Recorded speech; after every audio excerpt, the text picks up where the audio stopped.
লীগ আমলেও আমাদের উপরে এইরকম নির্যাতন হয় নাই। দেখেন আপনারা আজকে যে হামলাটি হয়েছে, সবচেয়ে গুরুত্বপূর্ণ যে বিষয়টি সেটি হচ্ছে এই হামলাটি হয়েছে সেনাবাহিনী এবং পুলিশের নেতৃত্বে গণ অধিকার পরিষদের পার্টি অফিসের সামনে। এটি কিন্তু জাতীয় পার্টির পার্টি অফিসের সামনে হয় নাই। সেই পুলিশ এবং সেনাবাহিনী আমাদের যে সংবাদ সম্মেলন ছিল, সেই সংবাদ সম্মেলনে কিন্তু সেই হামলাটি করেছে।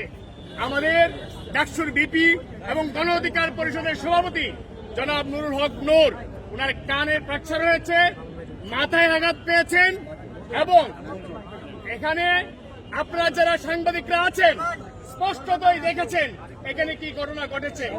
আমরা আজকে বলতে চাই, সেনাপ্রধান ওয়াকার, আপনি কিন্তু শেখ হাসিনাকে মা ডেকে কিন্তু আপনি সেনাপ্রধান হয়েছিলেন।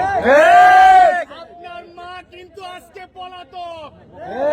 আপনি এই জুলাই গণ অভ্যুত্থানের সামনে নেতৃত্ব দিয়েছে গণ অধিকার পরিষদ। সেই গণ অধিকার পরিষদের উপর আপনার বাহিনী লেলিয়ে দিয়ে যে হামলা করিয়েছেন, এর জবাব কিন্তু আমরা নেব। আমরা কিন্তু সেনাবাহিনীকেও ছাড় দিব না।